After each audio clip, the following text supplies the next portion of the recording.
नमस्कार दोस्तों, मैं हूं सी अभिषेक पनारा और आपका स्वागत करता हूं अपने यूट्यूब चैनल पे। आज हम बात करने जा रहे हैं Q&A फॉर प्रोफेशनल स्टूडेंट्स, यानी कि सीए में स्टूडेंट्स की जो अभी एग्जाम आने वाली है उनके लिए ही एक डेडिकेटेड क्वेश्चन आंसर वीडियो है। तो इस वीडियो में पहले क्या मिलने वाला है उस हिसाब से अगर स्टूडेंट को एप्लीकेबल है तो ही वीडियो को देखे, अपना समय ना बिगाड़े। इसलिए मैं आपको बता देता हूँ, मैं आंसर करने जा रहा हूँ मेरे सारे इंस्टाग्राम और फेसबुक के जितने भी फॉलोअर्स फ्रेंड्स हैं उनके क्वेश्चन को इन फर्स्ट पार्ट। उसमें हम उनके जो प्रोफेशनल स्टूडेंट्स के जो क्वेश्चन उसको आंसर करेंगे।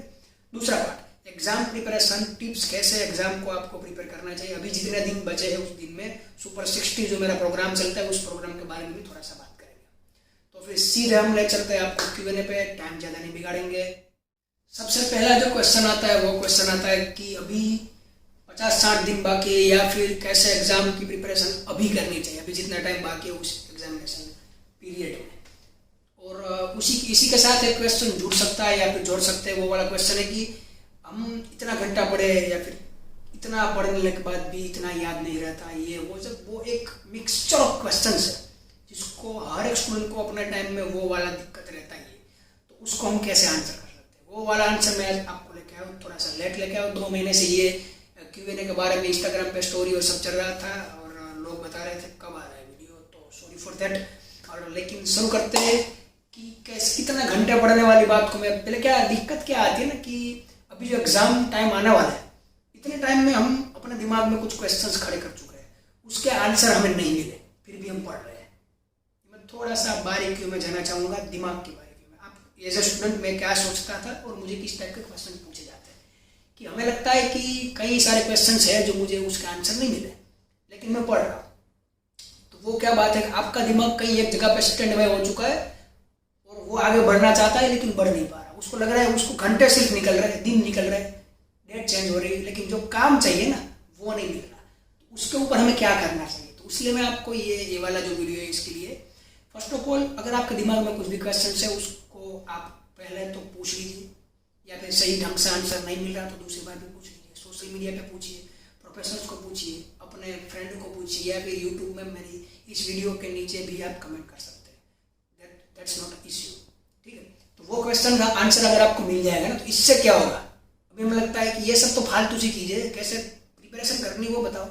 इससे क्या होगा, आप ऑलरेडी टैलेंटेड हो, आपको सब पता है, आपने कोचिंग भी ले रखी है, आपने क्लासेस भी ले रखा है, लेकिन ये जो आपके ऊपर जो लेयर चढ़ चुका है ना, क्लैरिटी नहीं है उसका। अगर वो क्लैरिटी हो गई और वो लेयर एक बार निकल गया साइड में तो बाद में आपको सब आसान से दिखाई दे जाएगा। ये थी थोड़ी ज़्यादा गहरी बात। अब आप बात करते हैं हल्की और सीधी बात जो आपके समझ में सीधे आ जाएगी।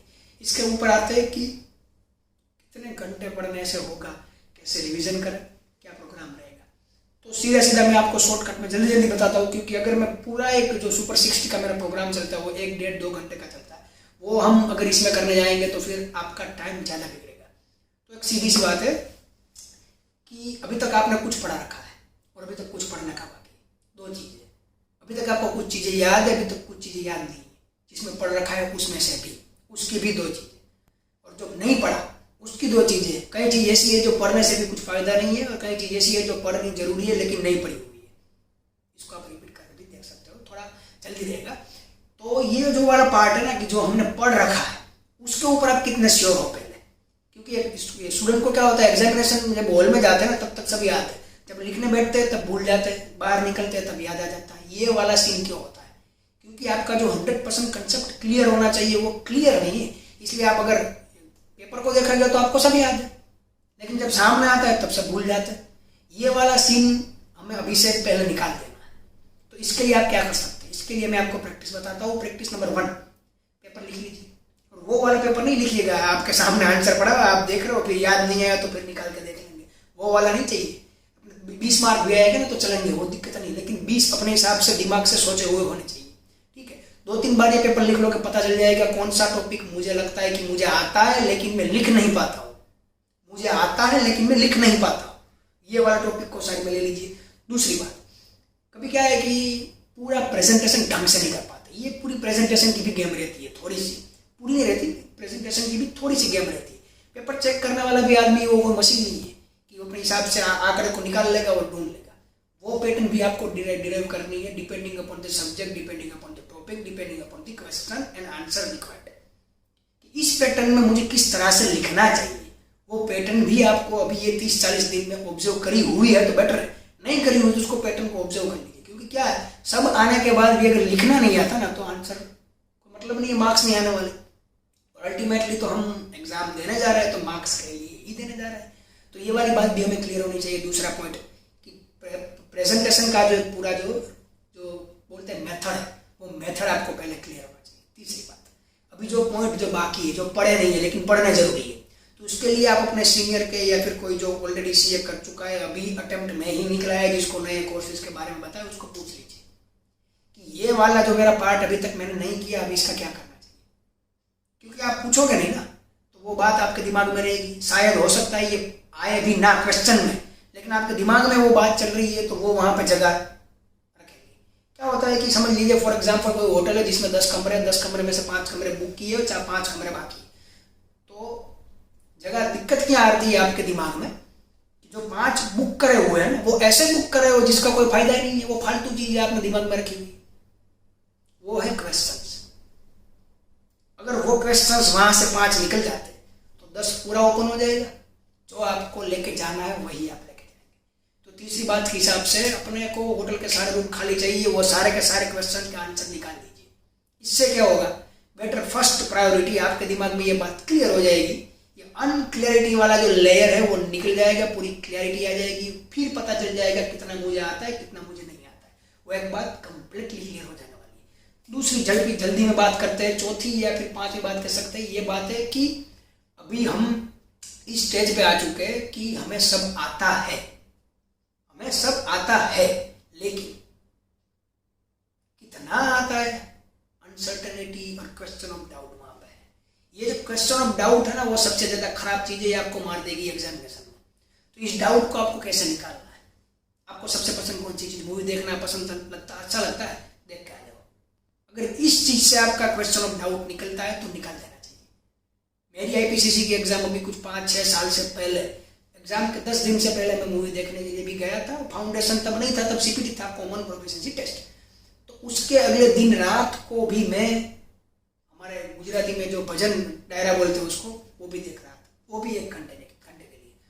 तो फिर वो मेरा एक क्या है कि रिलैक्सेशन का टाइम है। अगर वो नहीं होता है तो जो याद है वो भी हो सकता है कि जब टाइम आए तब बाहर ना निकल पाए, तो उसको भी आपको संभाल के रखना है। ऐसा नहीं है कि एग्जाम ठीक है, एग्जाम है, लेकिन अपना एक क्या होता है, अपने हिसाब से अपने टाइम टेबल सेट किया रहता है अपने दिमाग में, सबका अपना अलग अलग होता है।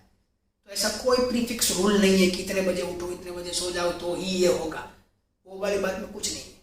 आप अपने हिसाब से चलिए। और अभी ये जो टाइम टेबल बाकी है, उस टाइम टेबल में तो जितने दिन है ना, उसमें तो कुछ मत चेंज कीजिए कि अगर आप रात को पढ़ रहे थे तो रात को ही पढ़िए, सुबह को पढ़ रहे थे तो सुबह को ही पढ़िए, 8 घंटे पढ़ रहे थे तो उतना ही पढ़िए।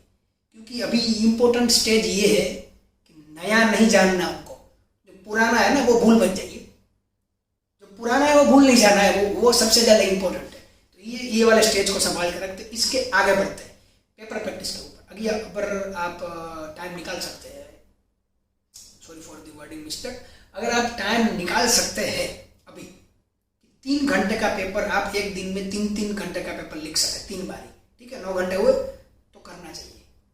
I would advise that. और वो क्यों, अपने को लगेगा टाइम वेस्ट नहीं, एग्जामिनेशन का जो माहौल रहता है वो माहौल भी 33% आपको इफेक्ट करता है। 1/3 है आपकी प्रिपरेशन, 1/3 है आपका प्रेजेंटेशन और 1/3 है आपका एनवायरमेंट। हम 2/3 को तो इजीली कैप्चर कर सकते हैं, लेकिन जो 1/3 वाला है ना, एग्जाम में कहाँ पे अपना सेंटर है, कहाँ पे वो चीज़ है, कौन बाजू में आने वाला है, ये सब चीज़ें मैटर करती है। ये हो सकता है लगे फालतू, लेकिन ये सब चीज़ें मैटर करती है। तो इसके लिए भी थोड़ा सा अगर हम एडवांस में प्रिपेयर्ड है, अपने कोचिंग पे एग्जाम देने जा रहे हैं, एग्जामिनेशन वाला, थोड़ा सा अपन वो भी बेनिफिट रहेगा। तो ये सब जो चीज़ें हैं मैंने आपको क्लियर कट जल्दी बता दी है, तो ये वीडियो भी आप जल्दी देख सकते हैं। फास्ट फॉरवर्ड मत कीजिएगा क्योंकि ऑलरेडी ये फास्ट फॉरवर्ड में है। इसके आगे अगर आपको कुछ भी क्वेश्चन है, कुछ भी रिक्वायरमेंट है, तो मुझे आप अपने यूट्यूब पे या फिर जहाँ पे भी ये वीडियो आने वाला है वहाँ पे आप कमेंट डाल सकते हैं। मैं आपको जितना हो सके उतना जल्दी आंसर देने का ट्राई करूँगा। होगा। और ये मेरे इंस्टाग्राम हैंडल है, यहाँ पे आप मुझे फॉलो कर सकते हैं। और यहाँ पे भी मैं जल्दी स्टोरी में आंसर आपको दे दूंगा, तो वो वाला चीज़ आपको ज़्यादा जल्दी रहेगा और ईजी भी रहेगा। इसके ऊपर भी हम बात करते हैं। अभी हम Q&A को साइड में रखते हैं और अभी हम बात करते हैं सुपर 60 प्रोग्राम कि मैंने कैसे प्रिपरेशन की थी। मैंने जो प्रिपरेशन की थी उसको मैं सुपर 60 बताता हूँ। मेरे दोनों ग्रुप में दो में एग्जाम्सन थे। कॉस्टिंग मेरा फेवरेट सब्जेक्ट है, इनडायरेक्ट और GST भी मेरा एग्जाम्सन था उसमें भी, और IPCC में लॉ में एग्जाम्सन था, और कॉस्ट और फाइनेंस आता था उसमें भी एग्जाम्सन था। तो फिर ये बात है बताने के लिए। अभी ये कैसे हुआ वाली जो बात है वो सुपर ईजी है। मैं एक टाइम टेबल बताता हूँ सभी स्टूडेंट को, टाइम टेबल बनाता भी हूँ कई बार भी स्टूडेंट्स के लिए, कि आप एक लिखिए कि इतने सब्जेक्ट में देने वाला हूँ, इतने ग्रुप है, फर्स्ट ऑफ ऑल इसमें इतने पेपर आएंगे, पेपर में इतने सब्जेक्ट, इतना उसका जो चैप्टर है और इतना घंटा मुझे इस चैप्टर में देना चाहिए। समझिएगा। दूसरी बार रिपीट करता हूँ मैं जल्दी से। ये मेरे सब्जेक्ट पेपर कितना ग्रुप देने वाला हूँ, ग्रुप के बाद सब्जेक्ट, सब्जेक्ट के बाद पेपर के बाद सब्जेक्ट के बाद कौन सा चैप्टर है वो चैप्टर, और चैप्टर में कितने घंटे में डाल सकता हूँ। इस चैप्टर में 8 घंटे, इस चैप्टर में 10 घंटे, इस चैप्टर में 12 घंटे। तो ये निकलता था टाइम टेबल कि पेपर 1 के निकलते हैं 8 दिन, पेपर 2 के निकलते हैं 7 दिन, पेपर 3 के इतने दिन। अभी मेरे पास बचे अगर 55 डेज, तो 55 डेज के हिसाब से टाइम टेबल, एक बार रिवीजन, दूसरी बार शॉर्ट रिवीजन, तीसरी बार एग्जाम के अगले दिन। जल्दी एक बार पूरा रिवीजन, दूसरी बार शॉर्ट रिवीजन, तीसरी बार एग्जाम के अगले दिन। ये वाला प्लान आपको सुपर 60 के तहत बना लेना चाहिए। ये एडवाइजेबल है, करना नहीं करना स्टूडेंट की अपनी मर्जी, ठीक है। तो ये वाली चीज से क्या होगा कि एक अपना दिमाग एक स्ट्रक्चर में आ जाएगा कि मुझे कितने टाइम में ये खत्म करना ही है, तो ये हो जाएगा। तो ये टाइम टेबल से चलेगा तो ज्यादा अच्छा है। वरना हो सकता है जो इंटरेस्टेड सब्जेक्ट में हम ज्यादा पढ़ लें, जो इंटरेस्ट नहीं उसमें कम रह जाए, और इंटरेस्टेड टॉपिक में भी ज्यादा पढ़ ले। सब्जेक्ट के अंदर भी एक टॉपिक रहता है, उसमें अगर ज्यादा पढ़ लिया, उसका कुछ वेट नहीं निकला, अगर कुछ नहीं आया तो फिर क्या करेंगे। अल्टीमेटली अपने को मार्क्स चाहिए।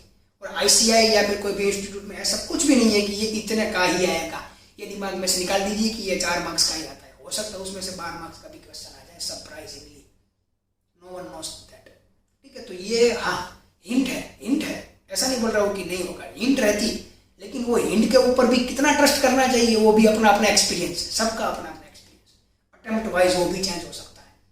तो ये थी जल्दी मैं बनाया हुआ पूरा वीडियो आपके लिए। तो मैं यहीं पर रखता हूँ, और यहाँ पर मेरे सोशल हैंडल्स और सब मैं आपको देता हूँ, और आप मुझे जल्दी जो कुछ भी क्वेश्चन हो इंस्टाग्राम पे भी पूछ सकते हैं या यूट्यूब में भी डाल सकते हैं। Thank you for watching.